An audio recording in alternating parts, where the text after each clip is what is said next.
Hello friends, welcome to GMHS study classes. आज हम class 11 commerce BA organisation of commerce and management chapter number 2 business services सीखने वाले हैं। Friends, already इस chapter के ऊपर मेरा एक वीडियो अपलोडेड है। अगर वो प्रीवियस वीडियो आपने नहीं देखा तो आप प्लीज़ उसे देखिए ताकि इस आगे के टॉपिक्स को आप अच्छे से समझ सकें। फ्रेंड्स, स्टार्ट करते हैं। मैंने आगे प्रिंसिपल्स ऑफ इंश्योरेंस समझाए, सर्विसेज क्या होती है वो प्रीवियस वीडियो में इस चैप्टर पे समझा दिए टॉपिक्स, और आज के वीडियो में हम टाइप्स ऑफ इंश्योरेंस समझेंगे। तो सबसे पहले फ्रेंड्स देखते हैं, इंश्योरेंस को दो पार्ट्स में डिवाइड किया गया है, लाइफ इंश्योरेंस और जनरल इंश्योरेंस। लाइफ इंश्योरेंस हमारी लाइफ के लिए पर्सनल इंश्योरेंस होता है, और जनरल इंश्योरेंस भी यहाँ पे तीन पार्ट्स में फर्दर डिवाइड किए गए हैं। First of all, life insurance में होल लाइफ इंश्योरेंस और एंडोमेंट इंश्योरेंस होते हैं। दो टाइप से होते हैं लाइफ इंश्योरेंस में। और जनरल इंश्योरेंस में goods transportation insurance, fire insurance, other general insurance होते हैं।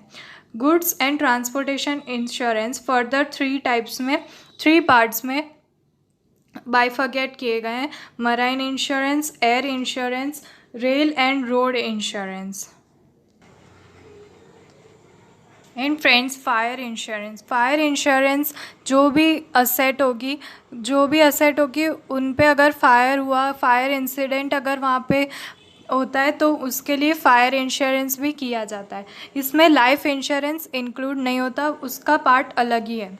उसके बाद है other general insurances, insurance against loss, health insurance, insurance against theft, animal insurance, group insurance, sports insurance, vehicle insurance, third party insurance, credit insurance, insurance two of loyalty against fraud, accident insurance, insurance against natural calamities, employees compensation insurance और employees compensation हाँ, ये sorry two times repeat हुआ है। तो ये थे other general insurances.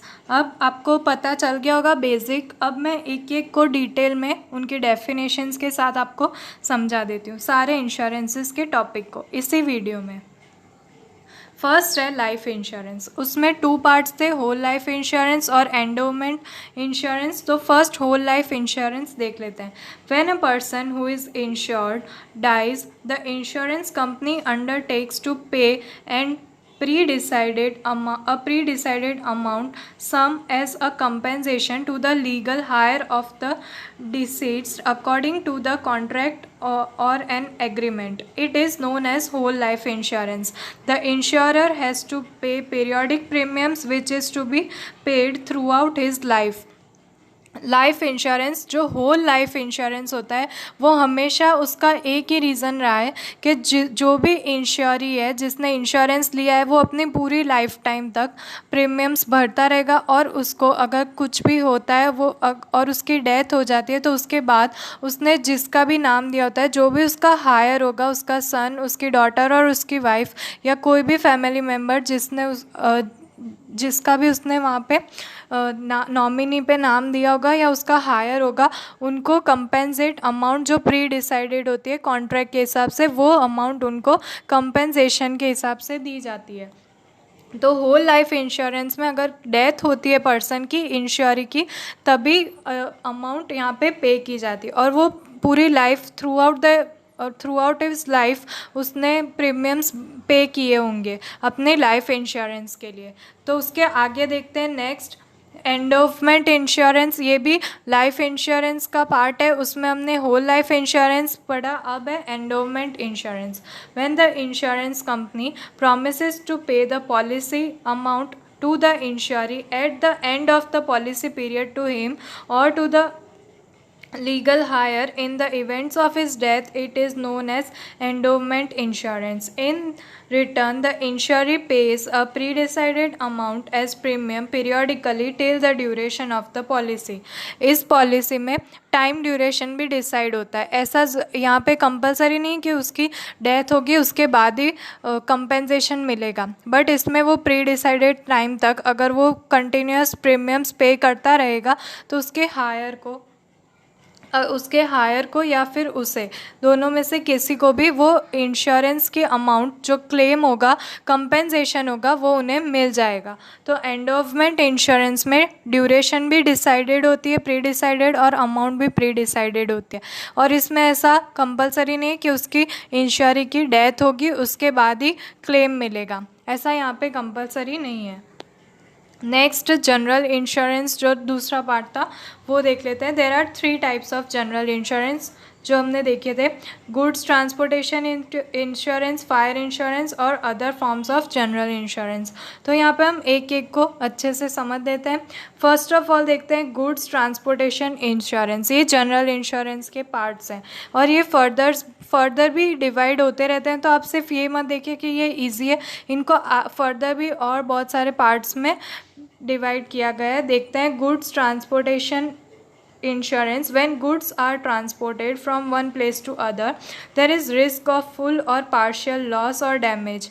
There are insurance policies for such risk, which are marine insurance, air insurance, rail और road insurance.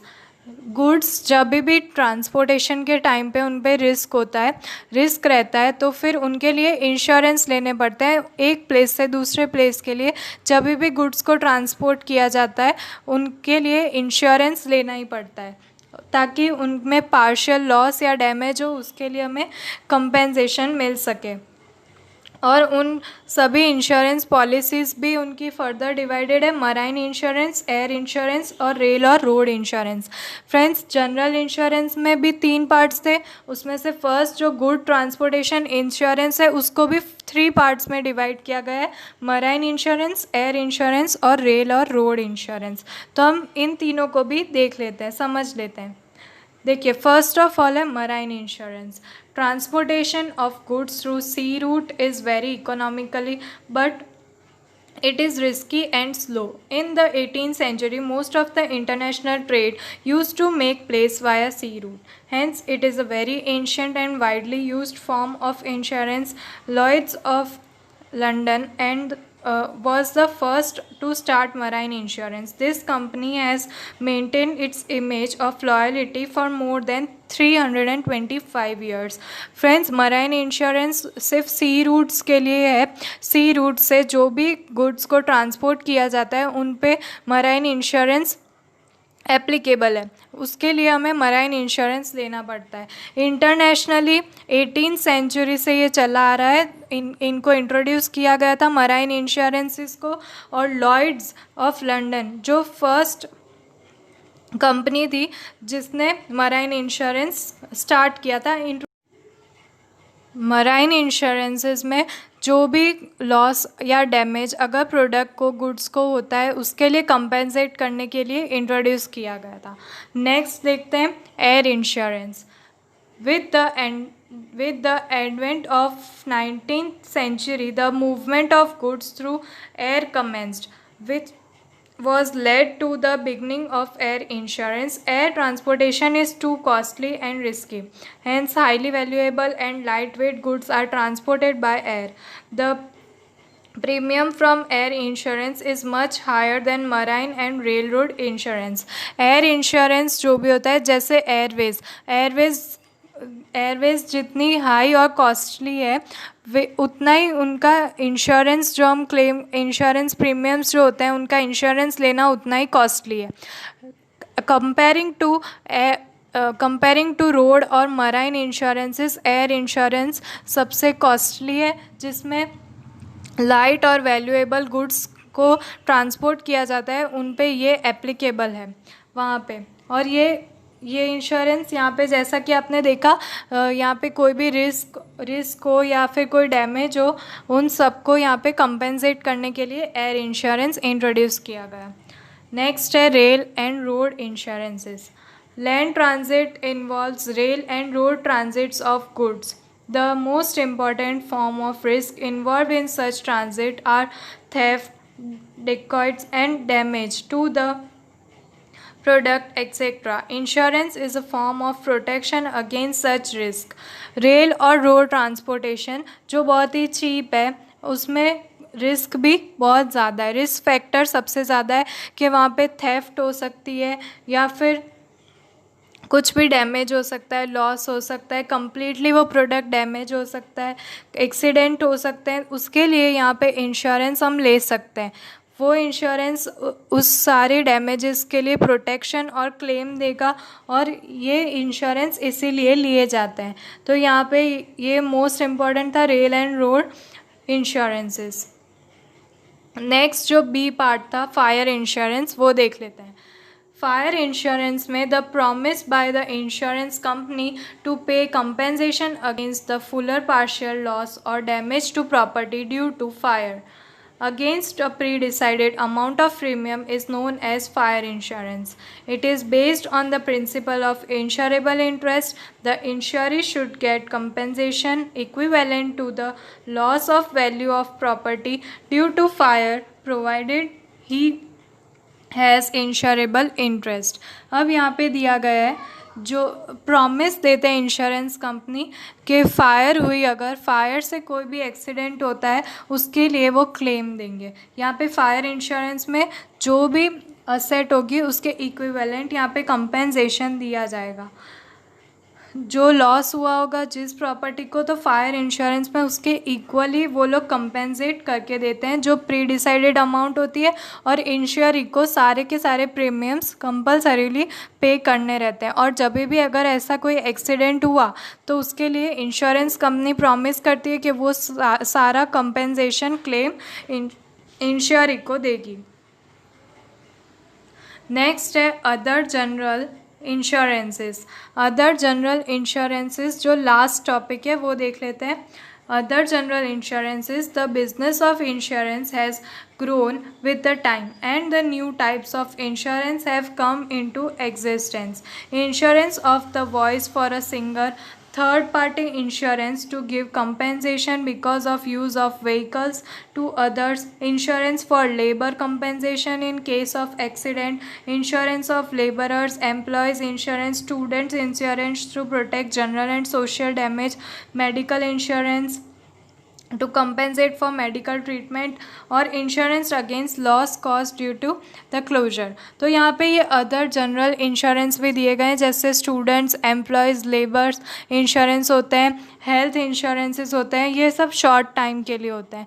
तो ये इतने लास्ट में इनको डिटेल में समझाना नहीं है। जैसे वॉइस फॉर अ सिंगर यहाँ पे भी दिया गया है, तो ये सारे व्हीकल के लिए इंश्योरेंस लेना शॉर्ट टाइम के लिए रहते हैं, जिसमें कोई डैमेज या आपको कुछ भी होता है उसके लिए क्लेम करने के लिए, किसी भी एक्सीडेंट के टाइम पे क्लेम करने के लिए insurance company pre decided amount पे करती है, जिसके लिए आपको थोड़े टाइम से, जब से आपने एग्रीमेंट किया होता है और आप इंश्योरी होते हैं, तब से आपको प्रीमियम्स पे करने पड़ते हैं। तो फ्रेंड्स, यहाँ पे हो गया हमारा कंप्लीट टाइप्स ऑफ इंश्योरेंस का पार्ट। नेक्स्ट वीडियो में मैं आगे के फर्दर टॉपिक्स इस चैप्टर के एक्सप्लेन करने वाली हूँ। तो फ्रेंड्स, मिलते हैं हमारे नेक्स्ट वीडियो में, तब तक के लिए गुड बाय।